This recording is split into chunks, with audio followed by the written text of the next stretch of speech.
রায়বিনোদিনী চ্যানেলে তোমাদের সবাইকে স্বাগত। আজকে আমার এটা প্রথম রান্না, পটলের দোরমা।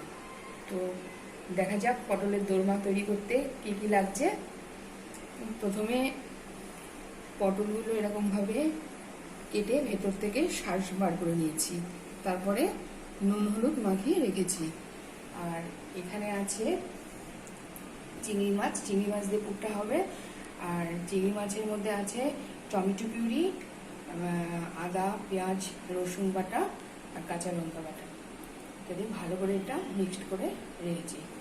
এখন এটা পটলটার মধ্যে এইগুলো হাত দিয়ে চেপে চেপে সুন্দর করে স্টাফ করতে হবে।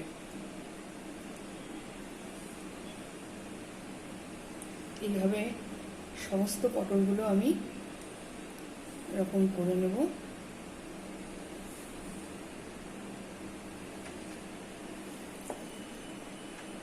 এইভাবে সমস্ত পটলগুলো করে নিচ্ছি। তো এবার পরবর্তী স্টেপে আসছি।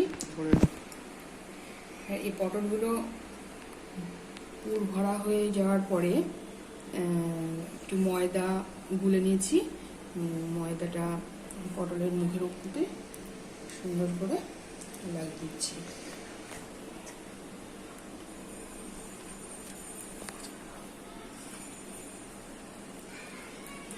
ঠিক এরকমভাবে সুন্দর করে লাগিয়ে দিতে হবে, যাতে ভেতর থেকে পুর ফুলে না আসে। এইভাবে সমস্ত পটলগুলো আমি সিল করে নিচ্ছি।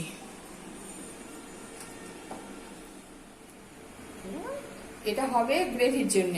তো গ্রেভির মধ্যে যে মশলাটা আমি দেবো সেটা হচ্ছে জাস্ট পোস্ত আর একটু কাঁচা লঙ্কা। সমস্ত পটল আমি এভাবে স্টাফিং করে নিয়েছি। এবার এগুলোকে ভাজতে হবে। তো রান্নাটা সর্ষের তেলেই করতে হবে। কড়াইতে তেল দিচ্ছি, একটু বেশি তেল লাগবে। তেল গরম হয়ে গেলে পরে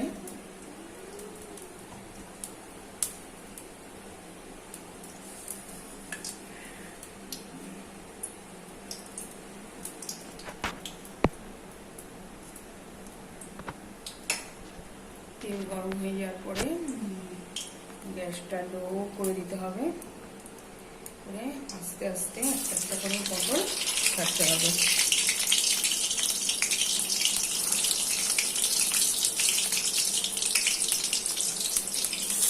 বেশি পটল একবারে দেওয়া যাবে না।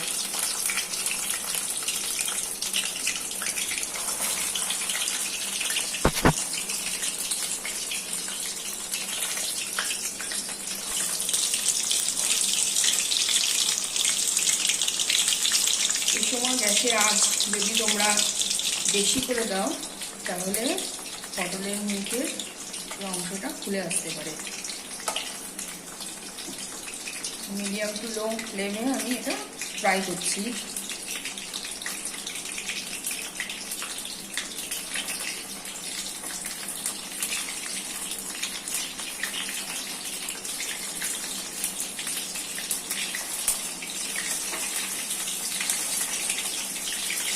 আমার পটল ভাজা সব কমপ্লিট হয়ে গেছে। তো যেই কড়াইতে পটলটা ভেজেছিলাম, ওই কড়াইয়ের মধ্যে এবার আমি দিয়ে দিলাম পোস্ত আর লঙ্কার পেস্টটা।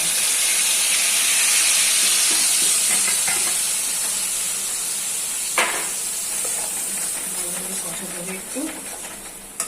আচ্ছা, এর মধ্যে এবার দেব একটু মিরি লঙ্কা গুঁড়ো,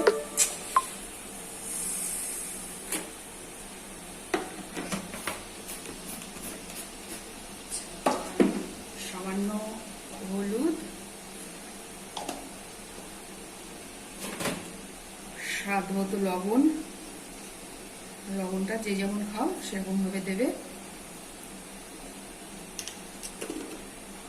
এটা ভালো করে কষাতে হবে।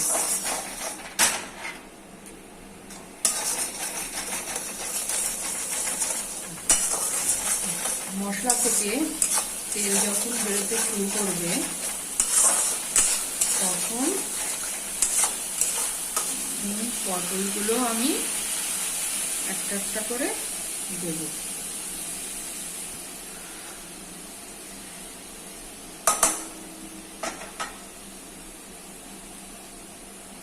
খুব সাবধানে পটলগুলো দিতে হবে যাতে ভেতর থেকে পুর বেরিয়ে না আসে।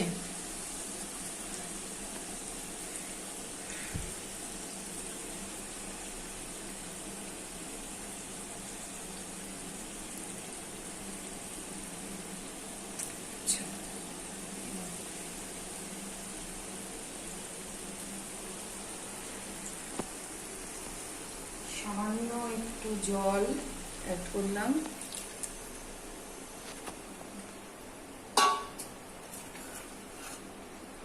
যাতে পটলগুলো একটু সেদ্ধ হয়। তো পটলের দোরমা আমার কমপ্লিট হয়ে গেছে। হ্যাঁ, তবে যখন গ্রেভিটা তৈরি করছিলাম আমি একটু স্বাদের জন্য মিষ্টি দিয়েছি। তোমরা যদি না চাও তো মিষ্টিটা স্কিপ করতে পারো, তবে আমার মিষ্টিটা খুব প্রিয়, আমি এই রান্নায় একটু মিষ্টি দিই। আর তোমাদের যদি রান্নাটা ভালো লেগে থাকে তো লাইক, শেয়ার, কমেন্ট এবং আমার চ্যানেলটা অবশ্যই সাবস্ক্রাইব করো। আর আমি চেষ্টা করব পরবর্তীতে আরো ভালো ভালো রান্না তোমাদের কাছে শেয়ার করতে।